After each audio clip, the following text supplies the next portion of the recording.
Hello, thanks for stopping in, and welcome to another episode of Building My Dream Wall Clock.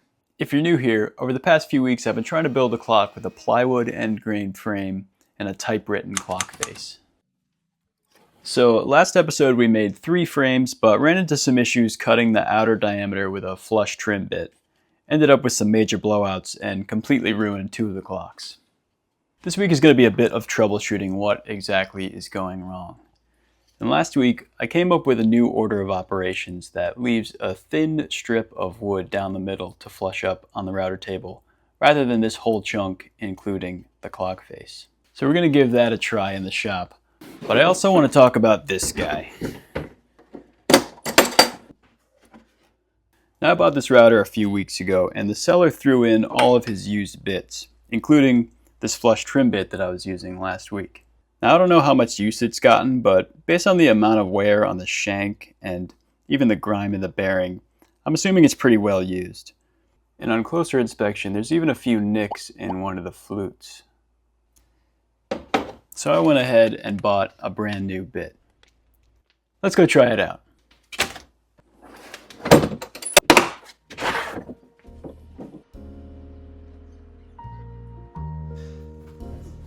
I'm going to breeze through the router process for this episode. If you're curious how I go about getting this shape, be sure to check out last week's video.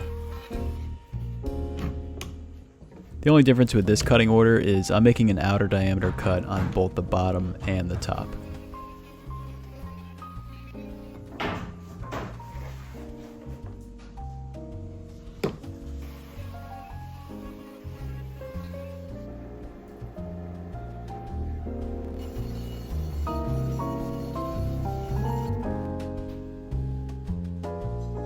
And now the moment of truth. Let's get this new bit on there and try it out. I already don't like the way this sounds. It sounds like the bit is doing a bit too much work and it's kind of fighting me.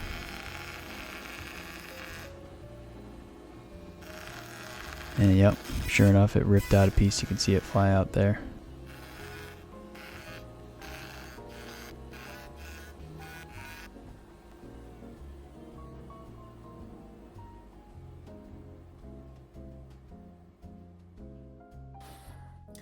Well, that didn't work. I think the reason is twofold. First, this isn't exactly the highest quality material I'm working with here. This is cheap plywood, and if I were to use something like Baltic birch, I think I would get a much better result out of these cuts. And second, I don't think I cut the 2 ODs deep enough. I think I left a little bit too much material in the middle, both in thickness this way and on the rough cut on the bandsaw. I think I just left too much meat for the flush trim bit to deal with, and that's why it's tearing out. You can also see how the tear out happens right where the wood grain is almost tangential to this outer diameter. I think if I can identify where this happens, both on this side and on this side in future clocks, and go slow when I reach those areas on the router table, that should alleviate some of the stress. I can also keep in mind to keep that rough cut on the bandsaw nice and close in those areas, just to take some more stress off the flush trim bit. But I've got a few days until my next woodshop trip, so got some time to mull it over.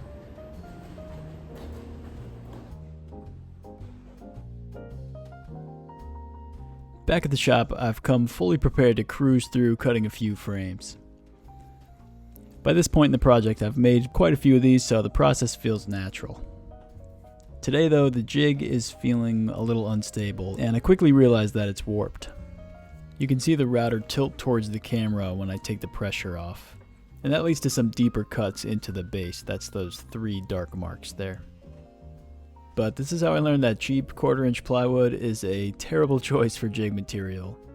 In addition to the warp, I noticed this also happens when the jig is unsupported in positions like this one, where a lot of the weight of the router is hanging off the blank and pulling the jig up from that central pivot point. I'm going to have to address that later though, because this woodshop session was meant for figuring out the flush trim cut, and I didn't want to lose sight of that, so I just kept on cutting. I'm being careful to keep the cut as close to the finished edge as possible, and you can see just how thin I left that middle section to flush cut.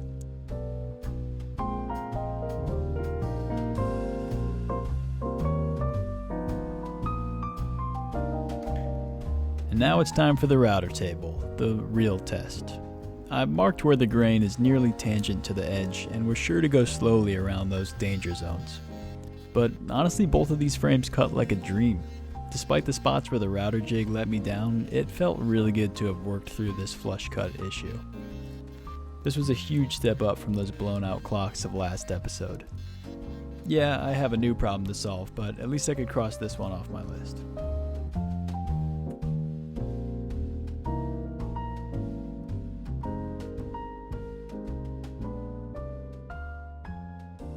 So, of course, as soon as I figure out the flush cut, we run into some jig issues.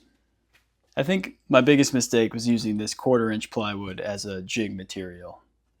I knew it was prone to warp, but I honestly didn't think it would happen this fast, and as you saw in the shop, as I'm making cuts with the router, it tends to rock back and forth, which leads to a really ugly finish in some spots on the outer diameter. That should be a relatively easy fix though. I'll have to make a new jig out of a more stable material, something that won't warp, probably like an MDF, and probably something thicker than a 1/4-inch. And I can simply trace this whole pattern onto the new jig to retain all those measurements, because they've been working really well for me so far. Each clock has been really consistent with the exception of that outer diameter. One more note on materials. You may have noticed in the last shot on the router table, this glaring hole on one of the clock frames. Now that comes from a void in the plywood, which is basically too impossible to detect until I start cutting, and they honestly come with the territory with this cheap plywood that I'm using. I'm kind of torn on these, to be honest with you. Yeah, this is a particularly bad one, but I've had some other ones that are pretty small, and honestly little ones like this I think give each clock a little bit of character. With larger voids like this, I think I would lean towards scrapping it, but I think there might be an argument to make that you could kind of hide it if you put it at the top of the clock. But I don't know. Let me know what you think in the comments. I think I would lean towards scrapping this, to be honest. In the meantime, I've got some MDF to source, a new jig to make, and a woodshop appointment tomorrow night.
The jig came together really easily, and it felt nice and solid on the blank.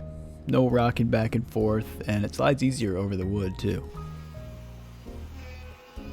This was turning out to be the smoothest clock I'd made yet. All my cut depths were spot on, the surface finish of each cut was consistent. Oh, well, this is a new one. Turns out one of the corners of the blank came loose and got sucked into the router bit. Ended up with some tear out on the back of this clock and a less than ideal surface finish on the plywood edge. I finished it up just to get some more practice on the router table and headed home once again without that elusive perfect frame.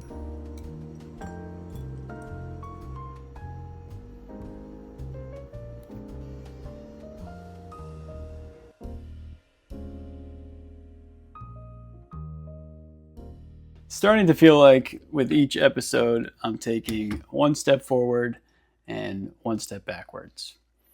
The first woodshop episode I got the frames cut, but the flush trim bit needed work. In this episode I've solved the flush trim bit problem. I solved a jig problem that I didn't even know I had, and now the blanks are giving me issues, which really isn't that bad of news because this is the last one I made, and it's time to make another batch. But that'll have to wait for next week's episode. It's all part of the process.